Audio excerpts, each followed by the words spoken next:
Welcome back, everybody. Please have a seat. Folks, the assistant state attorney and the defense have agreed to call a witness out of turn who had a flight arrangement this afternoon. And so we're going to have Ms. Lavista come back in just a few moments for the cross-examination by Mr. Arvizow. But now we're going to switch to another witness, and I'm going to have this young lady here sworn in by our deputy clerk. Do you swear that part of the evidence you're about to give me the truth, the whole truth, and nothing but the truth? I do. Ma'am, come forward. Have a seat.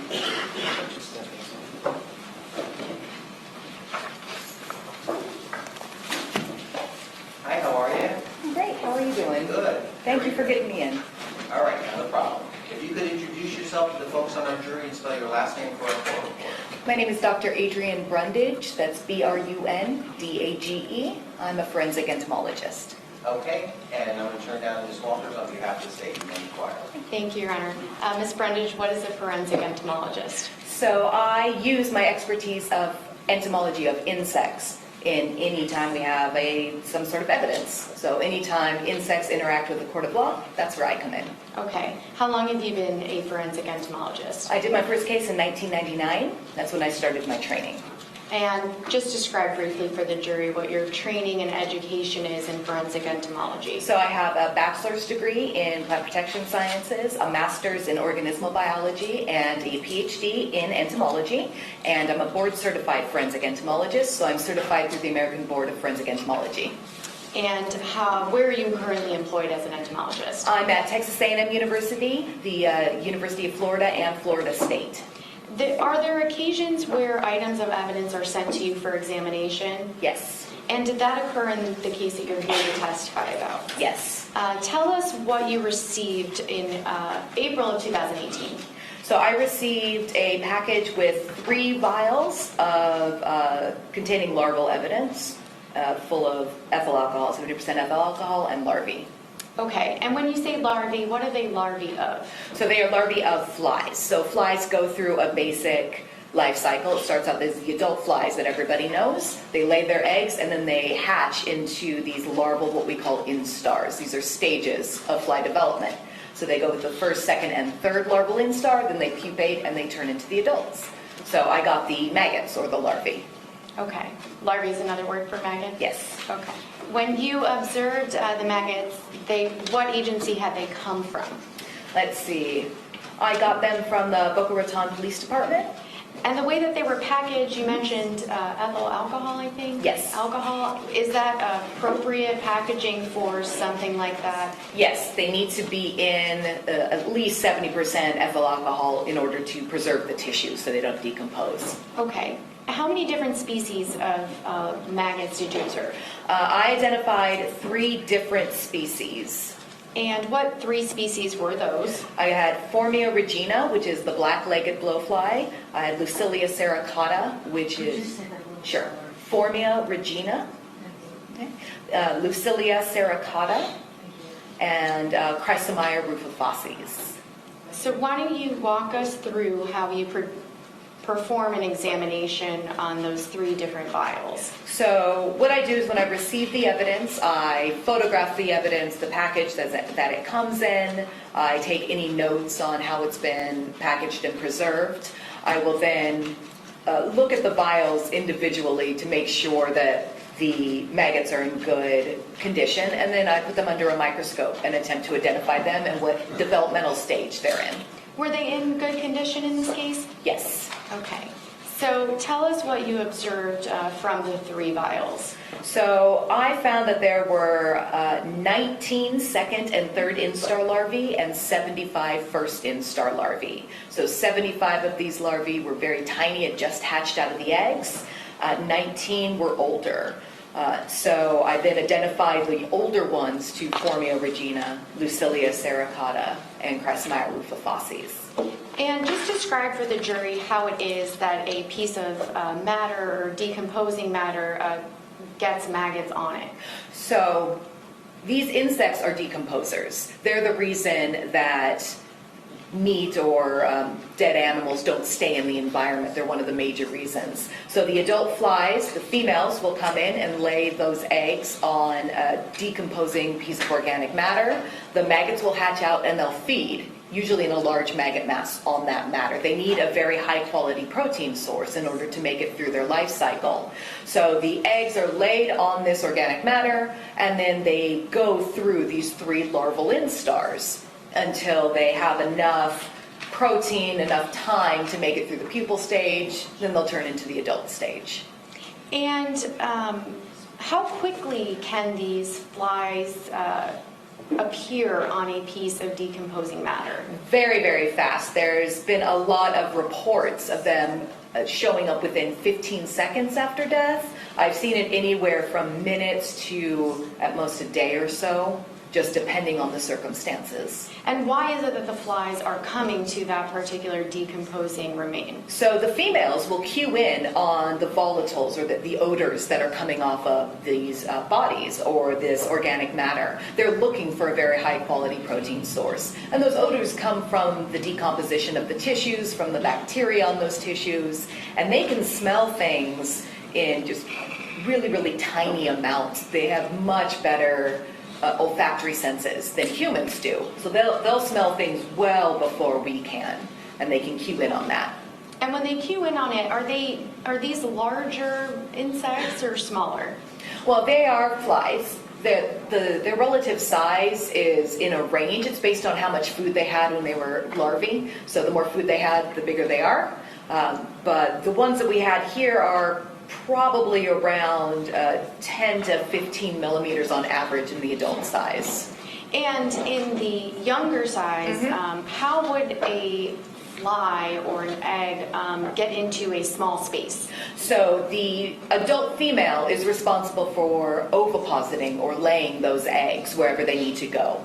She's trying to make sure that the resulting larvae have a place to feed. They don't have a good way of getting anywhere else. They can't go very far. They're very, very tiny. So she'll lay these eggs, and they're about the size of a grain of rice, so very small, and she can lay those eggs anywhere near or on decomposing matter. So as long as there is even a hint of an odor, she can lay the eggs near there or near effluent liquid from decomposing matter. Then those maggots, when they hatch out, those first instar maggots are about the size of an egg, so they're very tiny. So they can wiggle their way into really, really tight spaces. This is why we see maggots inside seemingly sealed cars or packages. Okay. Why don't you tell us about your examination of these maggots and your ultimate conclusions about what you observed? Okay. So I found that there were these 19 second and third instar larvae. These are the oldest larvae. These larvae grow according to the ambient temperature. So they're not like us. They can't regulate their body temperature. The warmer it is, the faster they're going to grow. The colder it is, the slower they're going to grow. What's nice is that there's a mathematical formula we can use to calculate exactly how long they need at an ambient temperature to get to a certain age or a certain stage. So I looked at these second and third instar larvae. Those third instar larvae would be the oldest, so they'd be the first ones that would have shown up at decomposing matter. So the evidence that I found was, or that I was sent, was found in a suitcase, apparently, and collected for me. They were feeding on some sort of organic material in that area. And so using that mathematical formula and the recorded ambient temperature from a local weather station.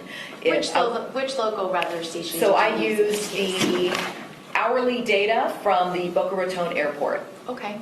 So that is available, the average temperature or the high and low temperature every hour throughout time.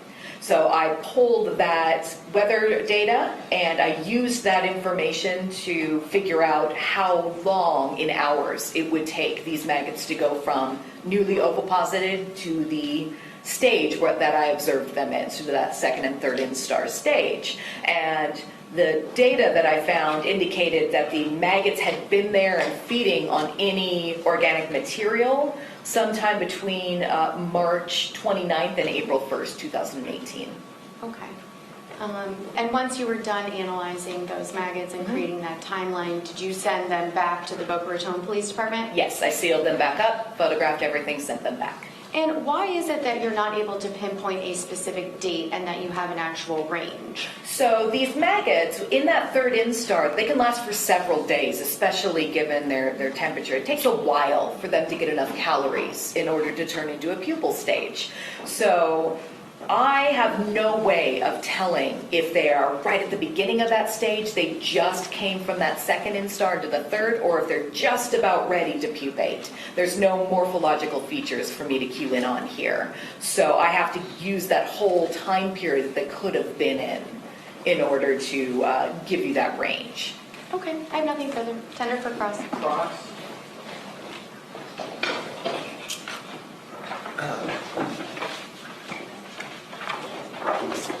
Good afternoon. Good afternoon. Nice of you to join us all the way from Texas. Thank you. So you take bugs that are sent to you. I'm sorry, you got to answer out loud. Yes. Okay. They are collected by somebody, let's just say the police department in this case, right? Yes. And they're collected with some instructions on how to preserve them. Yes. So they can grow whatever at a rate that is calculated mathematically so you can give an accurate opinion. Yes. And what you're really trying to determine is a date range where the body became available for colonization. Correct. Or the matter became for colonization. Correct. And in this case, the matter that was in the suitcase that became available for colonization. Correct. Okay, so colonization does not equal time of death. No. No, that is just when a fly could have got to a body. Correct. Okay, so like if I died right here in this room, right? And let's just say that the judge has excellent insulation, there's going to be no flies that are going to make it up here. I could sit here for a week and not get colonized. Correct. Okay. So really it's about when the suitcase became available for colonization or the material in it. It's when the material became available to those flies, yes. Okay. So if someone was in a house and there was no flies in it, can't start the colonization process. As long as the flies can't get in there, Right. correct. Right. So your timeline that the state just asked you about, that after March 29th, that doesn't actually tell us when someone died. No, it tells us when the material was available to the flies. So in that suitcase, I mean, that's a portable item, right? Like, you could take a suitcase Yes. from A to B. So if I took that suitcase outside and left it outside on the afternoon of March 29th, it has become available for colonization, at least in theory. Yes. Okay? Because now it's outdoors. Yes. And here in Florida, we have lots of bugs, right? Yes. More so than in Texas, right? Yeah. Okay, so to say that between the afternoon of March 29th till the morning of April 1st is the time of death is a complete mischaracterization of your opinion. Well, what I wrote was it was available for colonization Right. between those times. Yeah. But time of death, that is a mischaracterization of what you were able to say. That is out of my hands. Okay, nothing further. Sir, that last question, thank you. Any redirect, say? Just briefly, you mentioned that the flies can colonize within 15 seconds upon Yes. death. And in your practice, is that a pretty normal time range for the flies to actually pick up the scent of death? Yes. Okay. And in this particular case, the range that you're giving is based on your ability to see the stages that the larvae are in? Yes. Okay. And in Florida, do you know whether or not there are flies that are around all the time? Yeah, and there are flies here year-round. It is warm enough here, even during storms, where we're going to have flies that are both indoors and outdoors. Okay, and you mentioned indoors. When would flies appear indoors if somebody, say, died inside a home? Would you expect flies to be able to make it inside of that home? Yes. Okay, nothing further. All right, thank you. Doctor, you may step down. Have a Thank safe you. trip back to Texas. Thank you. And if we get Ms. Lavista back in here, please. Thank you.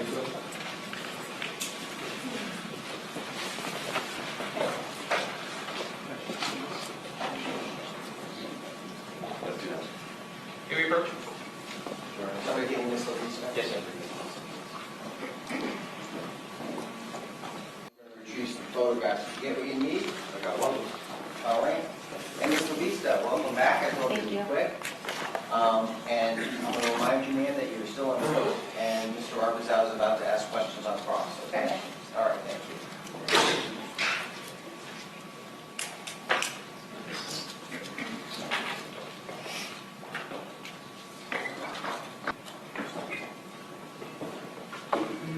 Good afternoon, Ms. Lavista, how are you? Good, how are you? Fine. This is state's ADO that they said you collected from a car, that's what you said too, right? Or from a bag or something?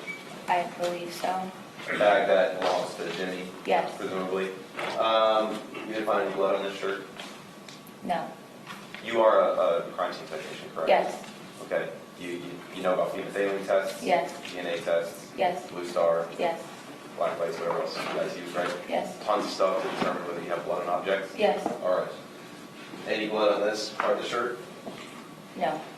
Okay, so the state talked about this little piece of vegetation or something on the shorts? Yes. Right? Any blood on these shorts? No.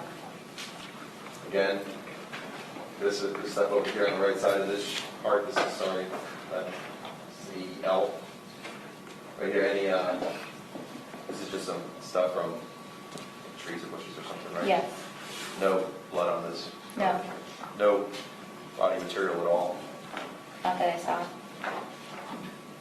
And this right here is states 80K. Again, no biological material of any kind. Not that I saw. And presumably someone at some point has worn these shorts. Yes. Okay, and then this is 80J. Same shorts, right? Yes. 80I. And these sneakers, no biological material on them anywhere. Not that I saw. As a crime scene technician, that's what you're looking for, something to collect, Yes. right? Yes. And your job is to hold shoes, and that's not what you're doing, right? I'm sorry, could you say that? Yeah, can you repeat that? Yeah, your job is to look for biological material or something to collect for evidentiary purposes. Yes. And in your estimation, nothing on the shoes. No. And this hat, this is 80G. Again, no biological material. No. The sweater, 80F. No biological material on this either. No, just tree or bush debris. Right, and this is 80E. This little sticky, I think you call it. Yes. Okay. And this, were you aware that Mr. Scandirito was wearing a sweater the morning of the 29th on surveillance video cameras? I believe so. Okay. You were made aware that this was a special concern, correct? Yes. Okay. But still no blood or anything on it? No. 80D, same picture, right? Yes, same sweatshirt. And nothing in this area aside from the piece of vegetation. Correct. And then 80B, this was the bag that all this stuff was contained in, right? Correct. Okay, and this is a World Cup Brazil soccer bag. Yes. No biological material in there either. No. So just a bunch of stuff collected from a car. Personal set. That duffel bag was actually collected from the residence. So, and you were aware that Mr. Scandirito was arrested while driving his Prius, correct? I'm sorry, can you repeat that? You were aware that Mr. Scandirito was arrested while he was driving his Prius, correct? Yes. Okay, so this is all stuff that was left behind. That, yes, was at the residence. This was not in his possession when he was arrested. No.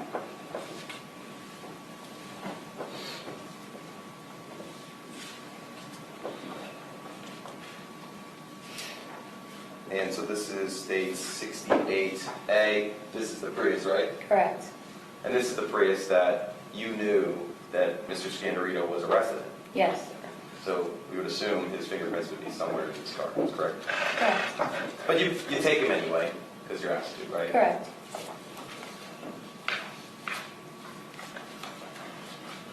And then this is states 68F. He's got some air fresheners, right? Yes. Didn't find any like bleach cleaning solutions or anything like that in the car. No. Nothing that would indicate this car was even clean anyway, right? Correct. And here we have 68H. Yes, the center console area. couple there. Okay, and in this image on the right, this is a pack of cigarettes. Correct. And you knew Mr. Scandirito was arrested alone inside the Prius? Objection, Judge. Asked and answered.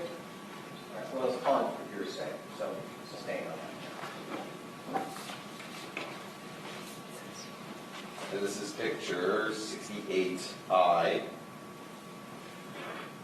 Passenger floorboard. And this is a box to a Motorola cell phone, Yes. which you also collected, right? Correct. And were you the crime scene technician that had originally taken Mr. Scandirito's phone at his house? No. Okay. So this is just a second phone, presumably, correct? That was the first phone I ever collected in this case, yes.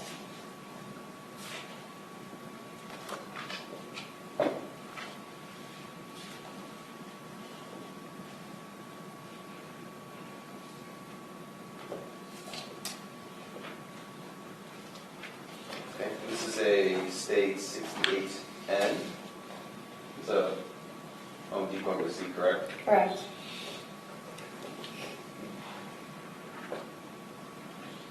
I don't know if you can see it on this view overhead. Judge, may I approach the witness? Sure. Can you just look at this image? This is 68N.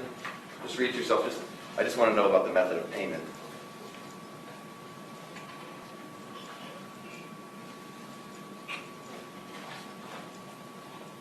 Okay. Can I retrieve the picture, please? Sure.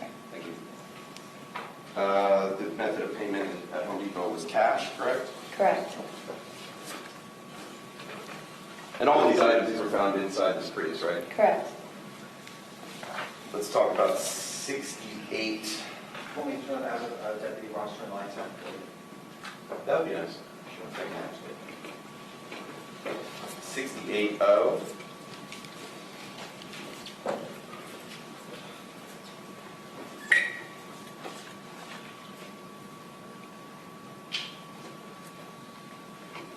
And 68O, clearly this is a receipt to the Comfort Inn Correct. in Bonita Springs, Florida. Correct. Bonita Springs on the other side of the state, right? I don't know. Oh, okay. The total amount here that was owed was $122, is that right? I can't see that far, but I believe so. Okay. And that was paid for in cash, as the receipt Correct. states?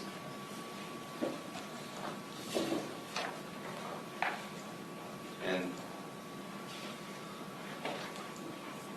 this is states 68P. This is a different receipt for the Comfort Inn Correct. in the same town of Bonita Springs. Correct. And the total amount of charges from the Comfort Inn to its occupant would be $521.66. I believe so, but I can't see that far. Would you like me to approach with the picture? Sure. Judgment approach? Of course. 68P, I'm handing the witness.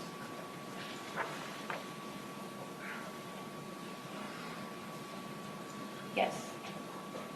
And how was it paid for? Cash. I believe cash. Just get the number, sorry. It's okay. Yes, cash.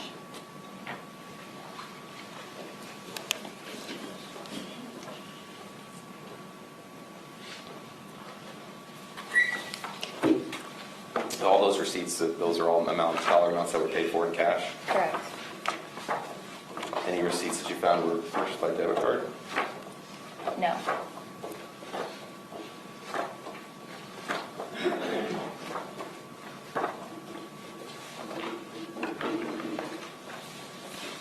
This is states.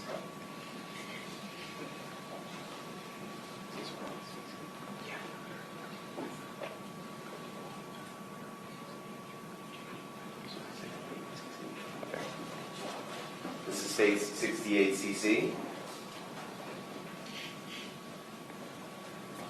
You found these items as well inside the Prius? Yes, they were in the duffel bag, which was in the back seat. So I heard you say on direct that he has 2 passports. Yes.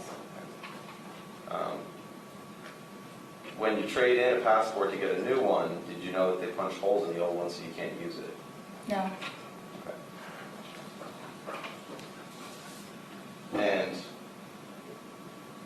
those are the only 2 passports you found, right? The 2 booklets? Correct. Okay. So then you know that because this one says United States of America on it, and this one says United States of America, that this is not a Brazilian passport. Right. Okay. This is just a visa that you can go to another country, the country of Brazil. Correct. Okay. So, and that was issued, the visa was issued in August of 2010, right? I can't see that far, but I believe so. Judge Mann, this is states 68 PD.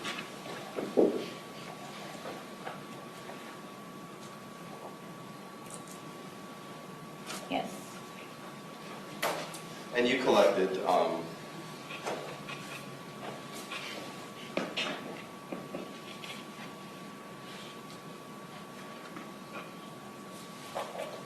sorry, didn't mean to-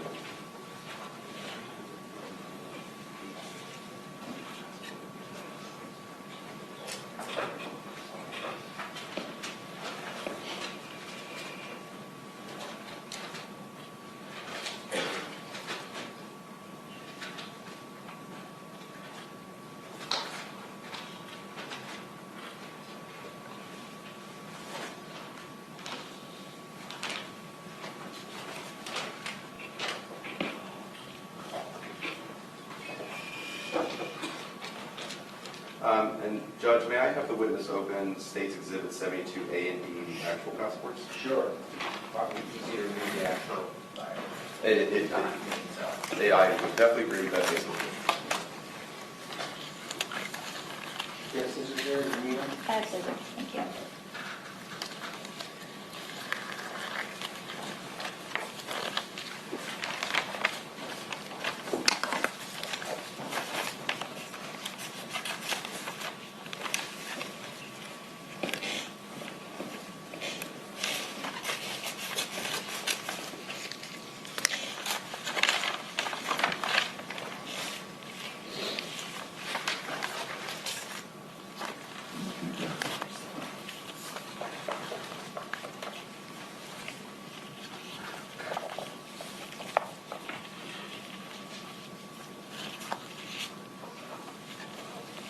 So why don't you open up the one without the holes in it?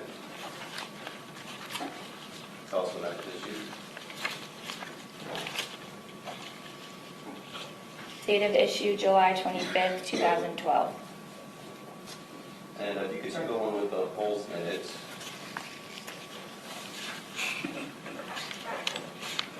Tell us when that was issued. Issued August 13th, 2002. And did you know that passports expire every 10 years?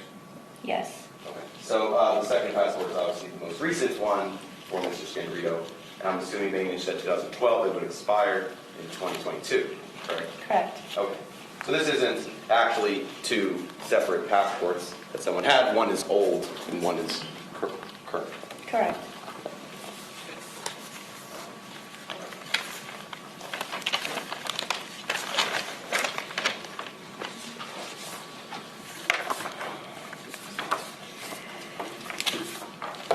And you can put those back in the bag if I don't want to. They're back in. Okay. Yeah, treat the evidence, Judge. Absolutely.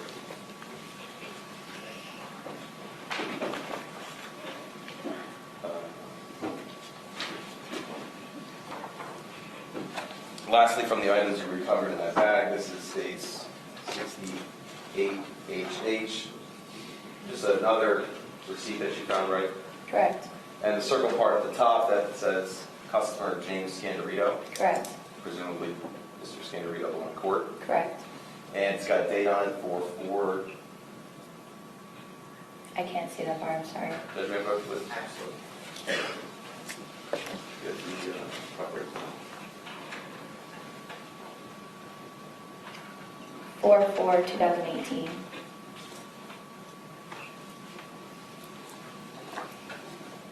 And can you just look at it, 'cause I'm going to ask you about the payment and how it's paid. Payment was in cash, For how much? $106.04. We got like $700 total in bills, of all paid in cash, yes?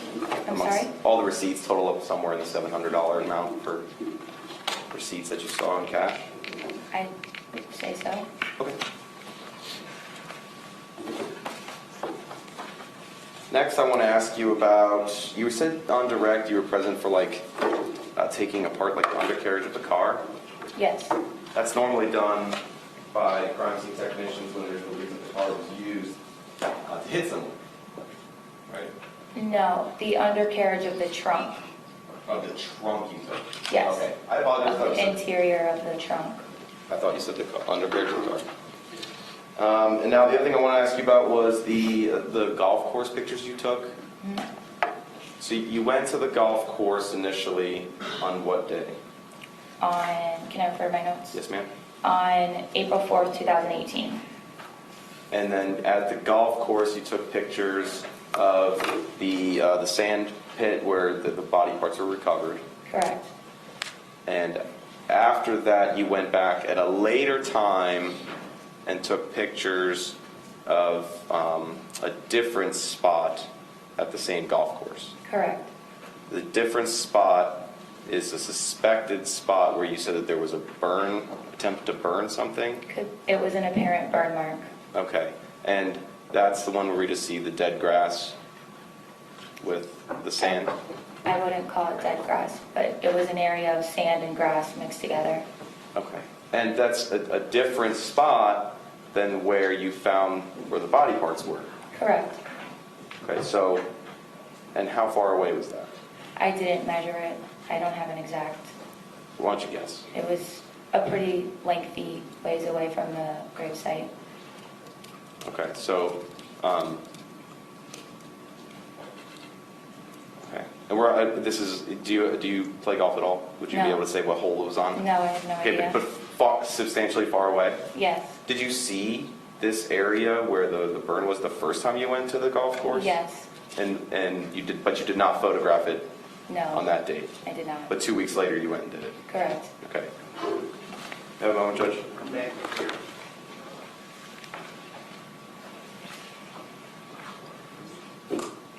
Thank you. I have no further questions. Thank you, Mr. Arbuzal. Let's turn the lights back up. Deputy Rosser, and go back to Slow to redirect. Thank you, Your Honor.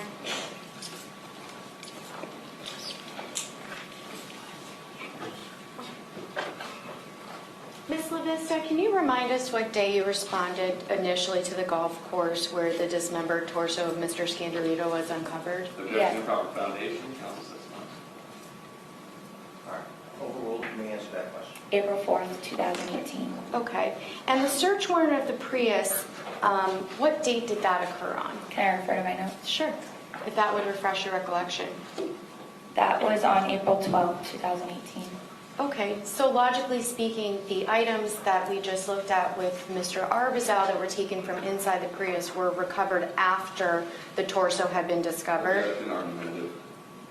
All right. I'm going to sustain the objection. That's argumentative. Okay. When in time were those items taken? Was it before or after the Folks, I torso? just want to, you notice there's no argumentative tone at all. Argumentative is a form of an objection where counsel may make argument to a fact, but it is not a proper question to be put to a witness. Thank you. Next question. Thank you, Ryan. When in time were those receipts uncovered? Receipts Yes, that we just looked at.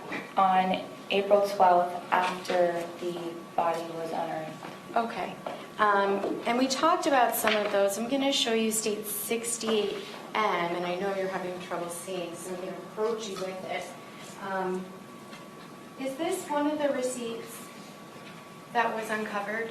Yes. And what receipt is that? It's a Bank of America deposit receipt. And what's the date of that deposit? March 27, 2018. And how much is that deposit for? $20. And was that located inside the Prius? Yes. Okay. Was that before you responded to the golf course where the torso was recovered? That was after. The March 27th? Oh, I'm sorry, yes. Okay. And I'm approaching with C60N. It was that same Home Depot receipt. Why don't you go ahead and take a look at that? And where is that Home Depot located? 1400 Waterford Place, Delray Beach. Is Delray Beach in Palm Beach County, Florida? Yes. And what is the date of that purchase? April 2nd, 2018. Okay. That was before you had actually made it to the golf course? Is that accurate? Yes. Okay. And what is the total amount of that purchase? $5.32. What is purchased in that receipt?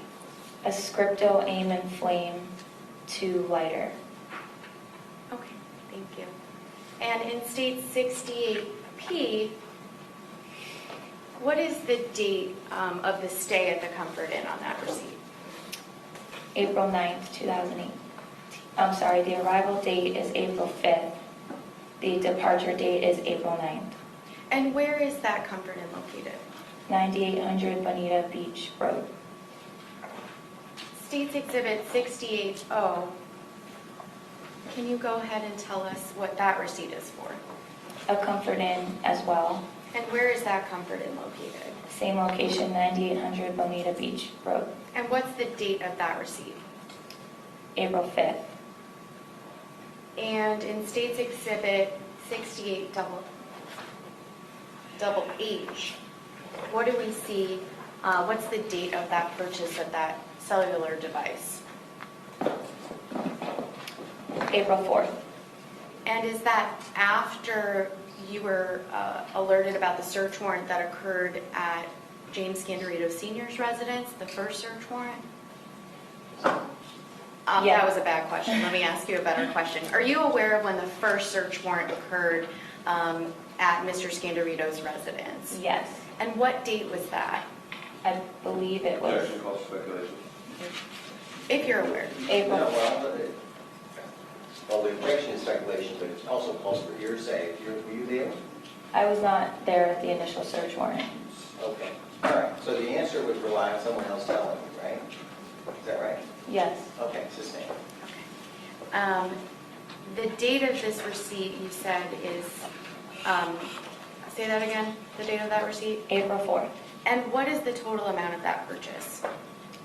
$106.40. Does it say how that amount was, how it was paid for? Yes, in cash. Okay. Was that before or after you responded to the golf course? I responded to the golf course on April 4th, so that The would have day. been the same day. Okay. I want to talk to you about what was just discussed about the visa versus the passport. Do you remember collecting those items? Yes. And I think, Mr. Arbza, on the table? Which table? Right in front of you. Absent right now. Oh, I'm at the photographs, but that's okay. When you found this particular item for the record that states 68 or 72 A and B, is that how it appeared when you opened it? I believe so. Okay. And there are two different passports in here, correct? Yes. One appears to be an older one appears to be a newer one. Correct. Objection to mischaracterization of the evidence. Overall.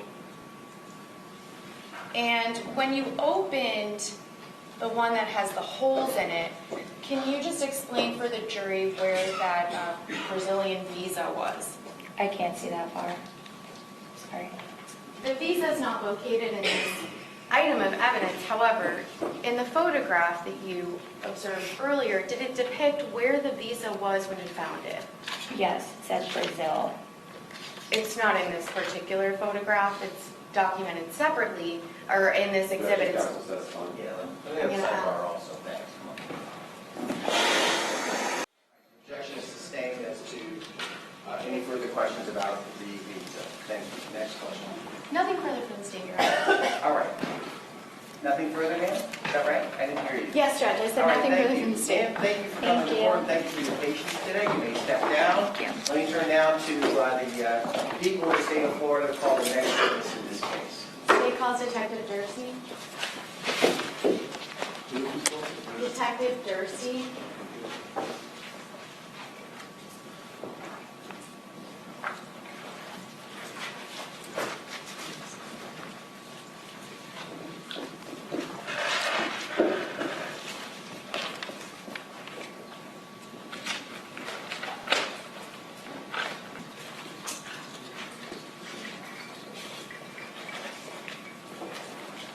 Detective Derstine, come forward. You'll be sworn in by our deputy clerk. You, sir, are part of the evidence you're about to give with your truth, the whole truth, and nothing but the truth? Yes, ma'am.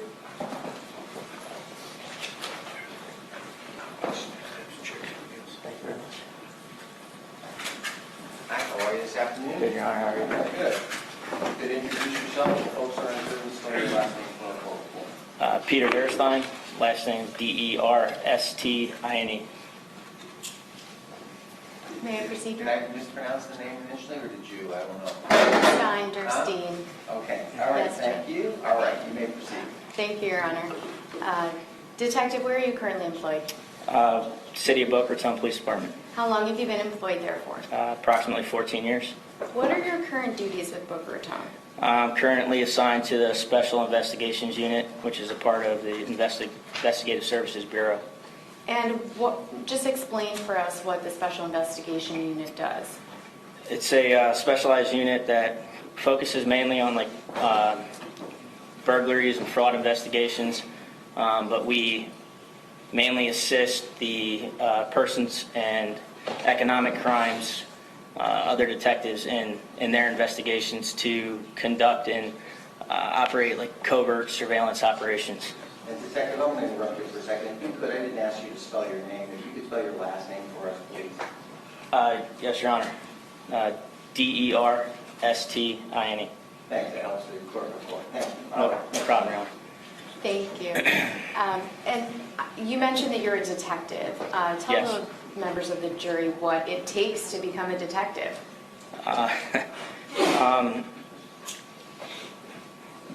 Working, you start off on road patrol, you develop special niches, you work hard but taking specialized courses and classes to interview and try to get back in the detective bureau. I was fortunate enough to spend the first 7 years in the detective bureau in our vice intelligence and narcotics unit, or was able to go to state and federal classes that worked on, focused on surveillance operations, covert operations, and spent the last over 4 years now in this special investigations unit, which really focuses on that aspect of law enforcement.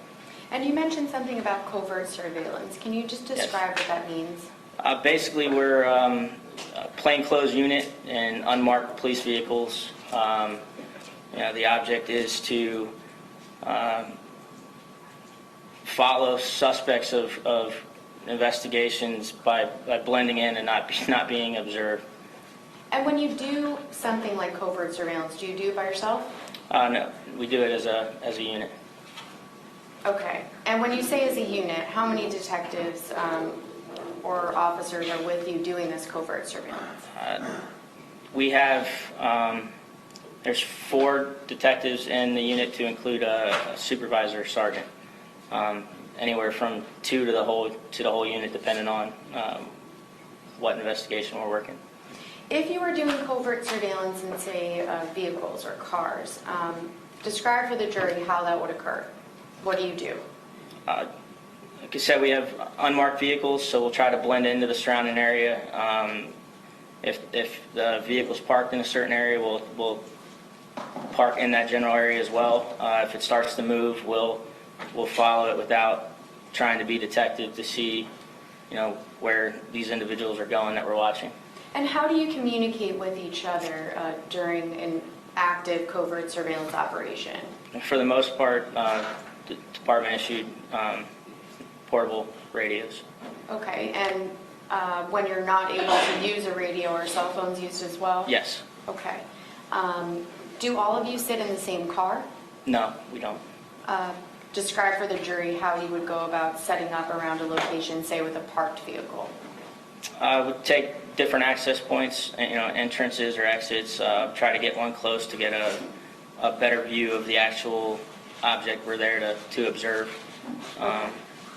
Does everybody corral against, let's say, a vehicle that's parked? Do they corral in the same area, or do they separate themselves?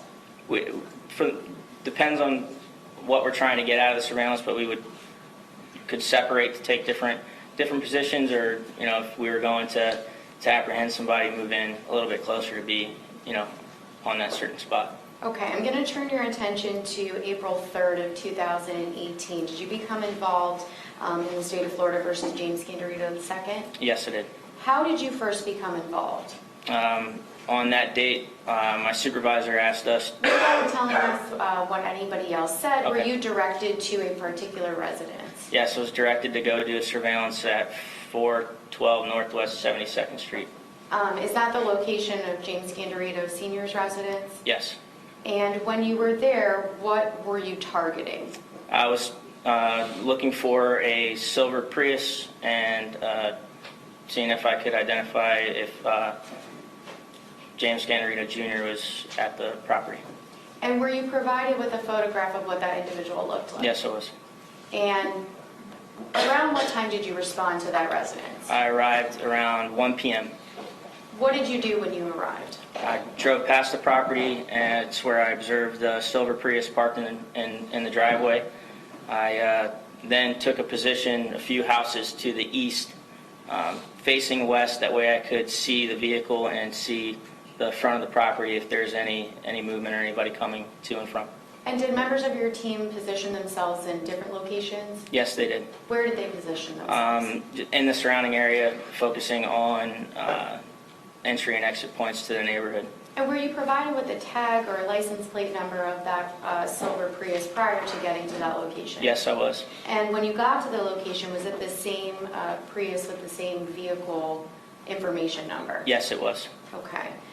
Tell us what happened around 4:24 p.m. that day. I observed James Scandirito Jr. exit the property, walk over towards the Prius. At that point, he entered the vehicle, backed out of the driveway, and proceeded to leave the property.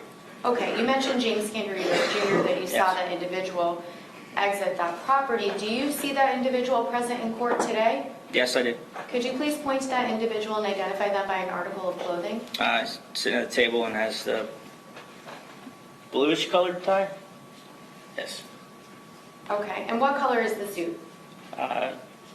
Gray? Okay. Your Honor, at this time, the state would ask that the record reflect the witnesses identify the defendant. Yes, it has. Okay, next question. Thank you. When you saw the defendant enter into his Prius, you mentioned that it backed out. Where did the Prius go?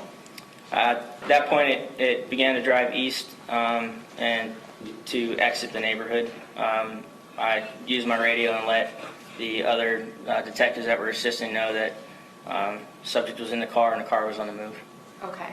And what did you do physically with your car at that point in time? I remained at the property. Why did you remain at the property? That was one of my instructions, was to remain, keep constant surveillance on the residence. At some point in time, did that same Prius come back to the residence? Yes, it did. Around what time did it come back? Probably about 25 minutes later, I believe. Okay. And when it came back, what happened? At that point, I observed the same subject, Scandirito, exit the car and enter back into the residence. At some point in time later on that day, did Mr. Scandirito leave the residence of 412 Northwest 72nd Street again?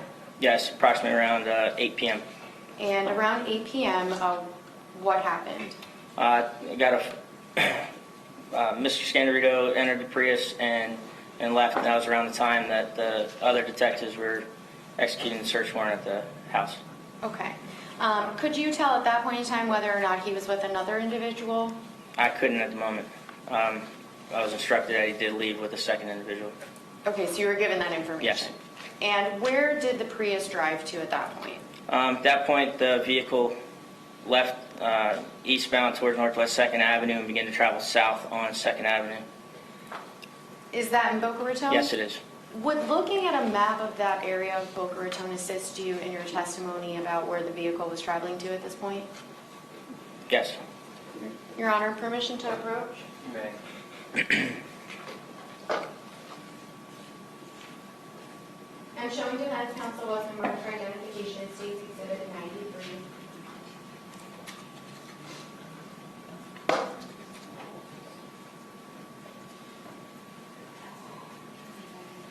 Judge, may we approach? It's already estimated evidence.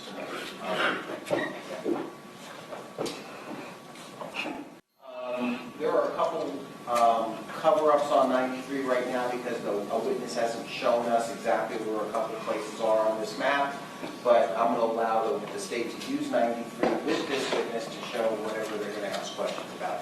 Sure. So, admitted. All right? Thank you, Your Honor. Permission to publish You may. and permission to have the witness step down. You may. Thank you. Detective, if you could just grab this, that's a laser pointer. I'm publishing states 93.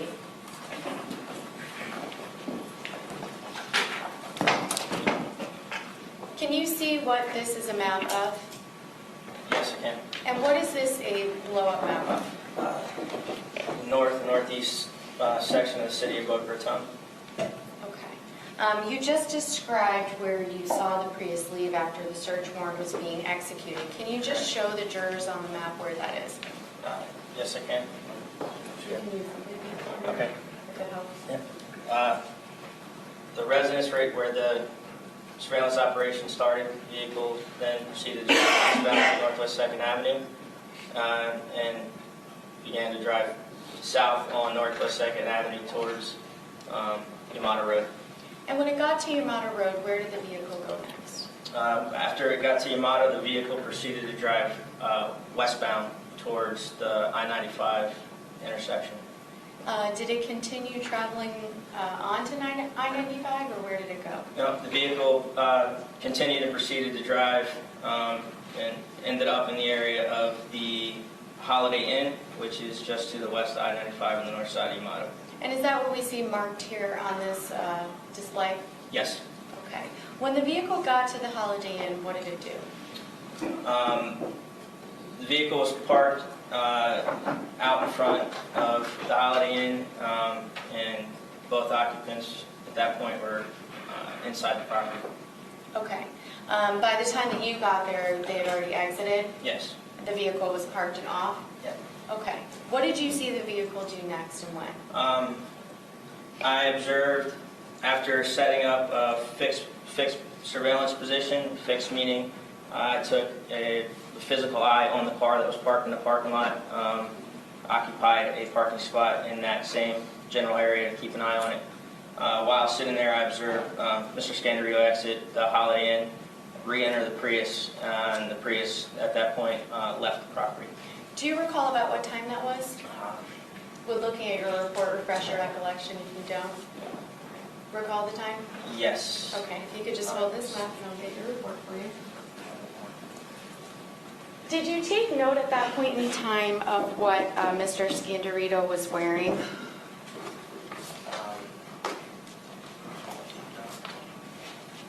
Meaning, was it different than what you saw him wearing earlier in the day?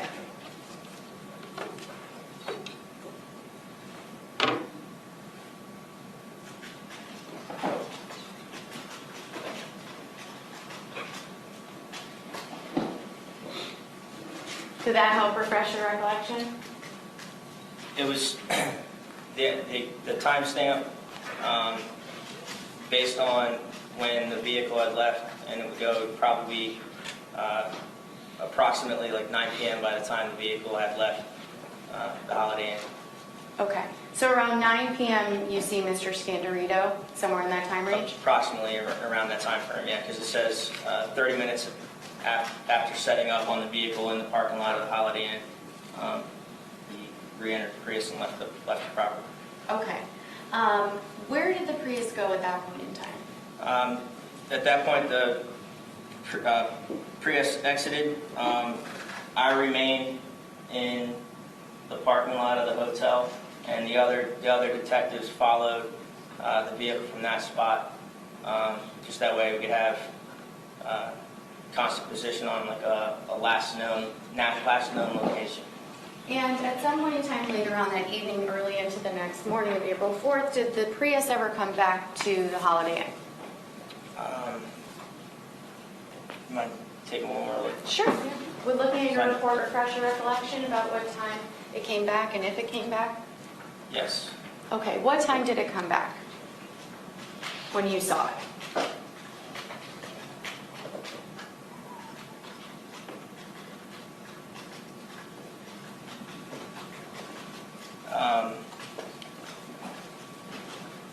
Based on my report, I may have been relieved from my position prior to the vehicle coming back to the hotel because I didn't have re-arrival time listed in my report. Now, during this entire operation, are all of you maintaining constant contact with each other? Yes. Okay. So later on that evening, do you personally ever see the Prius come back? Based on your report? Yes or no? No. Okay. Were you relieved of your duties that particular evening for the covert surveillance? Yes. Was your entire team relieved at that point in time? I don't know the exact times the other. You can step back down. Thank you. Yeah. Mhm. I don't know the exact time that every member was relieved. Not the time, but were other members of your team relieved Yes. in Yes. place of a different surveillance team? Yes. Okay. Where was your next involvement in this particular case? The following morning, Where did you respond to? to his apartment at 445 North Andrews Avenue in the city of Fort Lauderdale, And what was your purpose of responding to that location? to try to locate the silver Prius or see if I could find Mr. Scandirito. And around what time did you respond to the 445 North Andrews location? I arrived approximately 7:45 in the morning. And when you arrived there, how long did you stay to surveil the area? I did not leave that location until approximately 10:30 that evening. You stayed there all day? I did. At any point in time, did you see the silver Prius or Mr. Scandirito arrive back at his residence? No, I did not. Okay. What was your next involvement in this case? I believe it was Friday, April 6th. What did you do? I came to work in the morning and I was directed to respond to Bonita Springs, which is on the west coast of Florida. Do you know about how far away Bonita Springs is from here? I How long believe did it take you to get there? approximately 2 hours. And when you get to Bonita Springs, where are you directed to go to? I was directed to, I believe it was a Comfort Inn hotel in Bonita Springs. The Lee County Sheriff's Office located the Prius on the west side of the parking lot at that hotel. What were your duties that particular day on April 6th? What were you supposed to do? To continue a surveillance operation to keep an eye on the Prius and try to see if we could locate Mr. Scandirito. And the Prius that was in the parking lot, was that the same Prius that you had seen Mr. Scandirito driving earlier in the week? Yes, it was. When you posted up at the Comfort Inn, tell the members of the jury what, if anything, happened during your time there. During my initial arrival, I'd set up on the west side of the hotel. I observed Mr. Scandirito exit the west door. At that point, he entered the Prius and he left the property. We had other officers from that sheriff's department that were assisting with the surveillance, and I stayed at the hotel, last known location. And was there anything significant overnight and into the next day at that point? No, I actually remained over in Bonita Springs until Sunday around 2 p.m. When I was relieved. And during our rotating surveillance shifts, there was nothing of significance. The Prius remained, for the most part, at the hotel. And was it confirmed that Mr. Scandirito was also at that hotel? Yes. Okay. When you observed the Prius in the parking lot at Bonita Springs on April 6th, was the tag the same or different as it had been when you observed it the first time? It was a different tag. It was not the tag that was originally on it. And was the vehicle able to be confirmed as still being the same vehicle of Mr. Scandirito? Yes, it was by the VIN number. Okay. Was your next involvement on April 10th?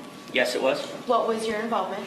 At that point, I responded back to the apartment complex at 445 North Andrews in the city of Fort Lauderdale And what was your purpose in being there? to collect the on-property video recordings that were at the apartment complex. And did you successfully do that? Yes, I was able to meet with property manager Linda Carlson. She gave me access to the on-property DVR, and I spent the next several days downloading a series of video recordings for the detectives. And did you enter those into evidence, those video recordings? Yes, it did. Did that conclude your involvement in this case? Yes, it did. Nothing further, Your Honor. Tender for cross. Thank you, Ms. Walters. Cross, Ms. Ramsey. Detective, just what was the time period of DVR recordings that you downloaded? I believe it was from March 28th all the way through to April 4th. Any redirect on that, ma'am? No, Your Honor. Thank you, Detective. You may step down, state, you may call your name. Thank you, Your Honor. Thank you. Detective Soria.